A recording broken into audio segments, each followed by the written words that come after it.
Kevin De Bruyne menemukan kenyamanan di Manchester City. Setidaknya tim yang bermarkas di Etihad Stadium itu tidak akan membiarkannya pergi begitu saja, apalagi mengabaikan bakatnya yang luar biasa.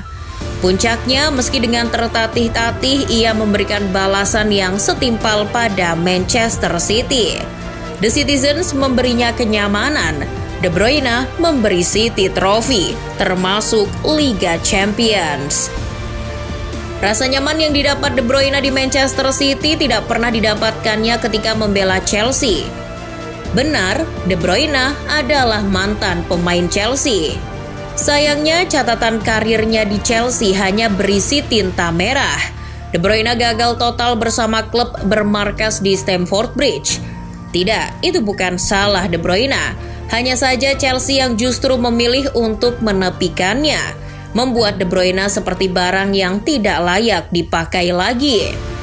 Bagaimana kisah De Bruyne dibuang oleh Chelsea dan kini memberi pukulan telak lewat raihan treble bersejarah di Manchester City. De Bruyne berusia 14 tahun ketika pindah dari KAA Gent ke KRC Genk. Sebelumnya De Bruyne bermain di KVV Drongen, klub yang dekat dengan tanah kelahirannya. Namun karena tidak berkembang di Drongen, ia pindah ke Gent dan pindah lagi ke Genk. De Bruyne mesti melintasi 100 mil perjalanan. Ia memilih meninggalkan keluarganya demi sepak bola. Bergabung ke Genk adalah keputusan yang tepat. Setidaknya banyak bibit sepak bola Belgia seperti Christian Benteke, Thibaut Courtois sampai Yannick Carrasco lahir dari sana. Selama berseragam Genk, bakat De Bruyne kian matang. Kiprah gemilang De Bruyne di Genk lantas tercium para pencari bakat Chelsea. Seorang pencari bakat veteran asal Belanda, Piet de Visser yang ketika itu bekerja sebagai penasehat Chelsea, telah lama mengikuti perkembangan De Bruyne. Piet de Visser adalah salah satu pencari bakat terkemuka di Eropa. Ia adalah sosok di balik datangnya dua talenta Brazil, Romario dan Ronaldo ke Eropa. De Bruyne termasuk salah satu pemain terhebat yang ia pantau.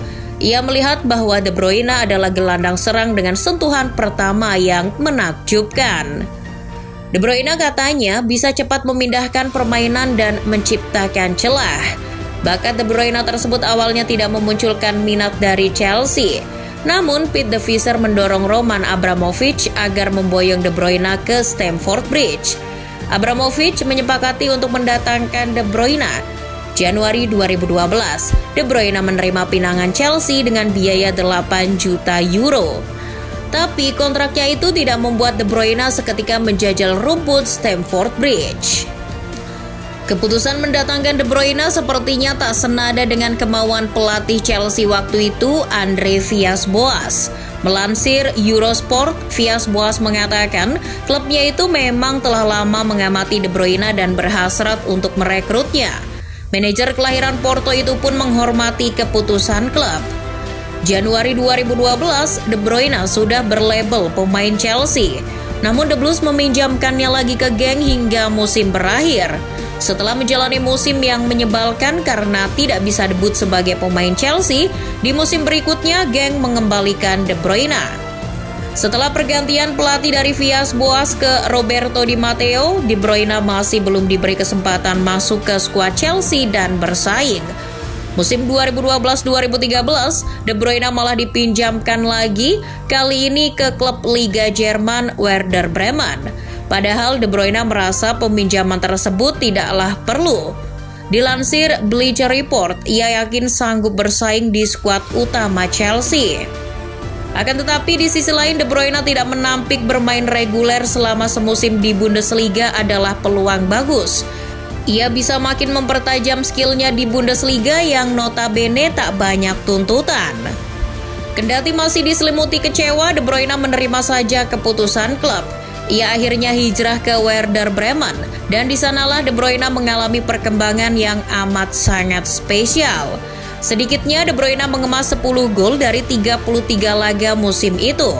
Tak cukup perolehan gol, De Bruyne juga meraih penghargaan Liga untuk pemain muda terbaik musim itu. Werder Bremen pun berhasil selamat dari degradasi dengan finish di posisi 14 musim 2012-2013, terpaut 3 poin saja dari zona degradasi. Kapten tim Bremen waktu itu, Zlatko Januzovic, memuji De Bruyne. Menurut Januzovic, De Bruyne sosok pendiam, namun kalau sudah beraksi di atas lapangan, penampilannya mengesankan banyak orang. Pelatih Bremen waktu itu, Thomas Schaaf, juga mengatakan lolosnya Werder Bremen dari degradasi tidak diragukan lagi adalah berkat Kevin De Bruyne. Kami bertahan karena Kevin. Dia membutuhkan sedikit waktu untuk berkembang pesat. Dia ingin membuktikan kepada Chelsea. Bundesliga adalah liga yang besar dan dia sudah membuktikan kemampuannya. Musim pertama De Bruyne di Bundesliga juga membuat Jurgen Klopp tergerak untuk merekrutnya sebagai pemain Dortmund. Klopp mendorong De Bruyne agar permanen saja di Bundesliga, tentu dengan menjadi anak asuhnya.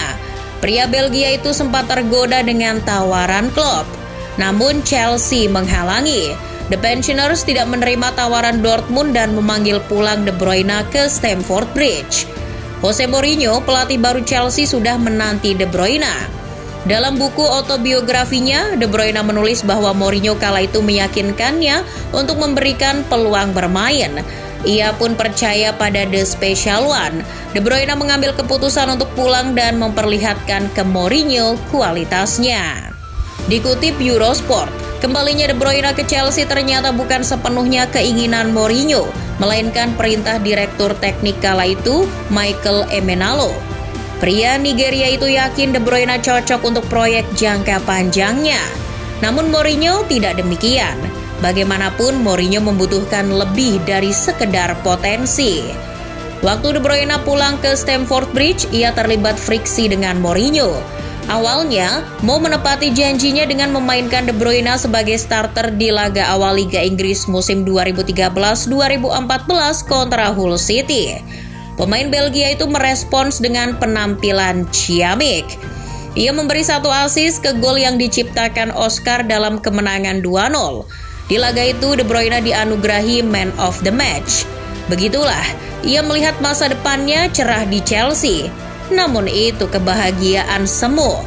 Di laga-laga berikutnya, De Bruyne hanya menjadi penghangat bangku cadangan. Alih-alih menggunakan jasanya, Chelsea justru mendatangkan William Borges seharga 30 juta pound sterling. Ini sebuah penghinaan buat De Bruyne. Ia menyesal dan kecewa sekali dengan Mourinho. De Bruyne disingkirkan ke tim U21. Januari 2014 ia dijual ke Wolfsburg. Uang 22 juta euro menggiurkan buat Chelsea.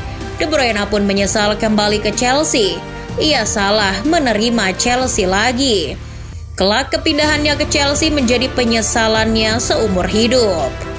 Singkat cerita, De Bruyne yang tampil apik di Wolfsburg dibeli Manchester City dengan mahar 76 juta euro. City adalah tempat terbaik bagi De Bruyne. Ia selalu diandalkan The Citizens.